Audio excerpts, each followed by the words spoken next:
Five star হোটেলত দুদিনকৈ তাকো ফ্ৰীকৈ টকা পইচা দিব নালাগে। এনেকুৱা এখন হোটেলত দুদিন ফ্ৰীকৈ থাকিবলৈ পোৱাটো কিমান সৌভাগ্য হ'ব লাগিব ভাবি চাওকচোন বাৰু। এতিয়া আমি সকলোবিলাক ডিনাৰৰ কাৰণে আহিছোঁ আৰু কিছুমানে খায়ে আছে। এয়া মই খানা লৈছোঁ আৰু গাইছ ইয়াতে আকৌ এটকাও পইচা পে' কৰিব নালাগে দেই, মানে বিলটো বেলেগে পে' কৰিব যিহেতু, গতিকে মই যিমান পাৰোঁ সিমান লৈ লৈছোঁ। ফ্ৰীতে পোৱা বস্তু নহয় জানো, ল'ব লাগে আৰু খাব পাৰোঁ নোৱাৰোঁ পিছৰ কথা আৰু।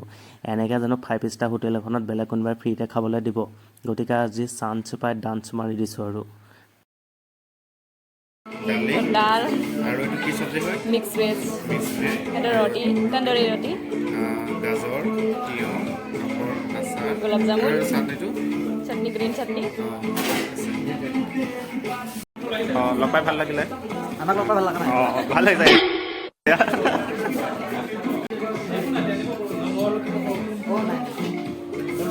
আমি তিনিজনে ইয়াতে আহি খাবলৈ বহি ল'লোঁ। এইফালে আকৌ ভণ্টিজনীয়ে চৰবত দিলেহি। এইফালে ফটো মাৰিম বুলি লৈছিলোঁহে, কোনেনো ভিডিঅ' কৰি আছিলে গমেই নাপালোঁ।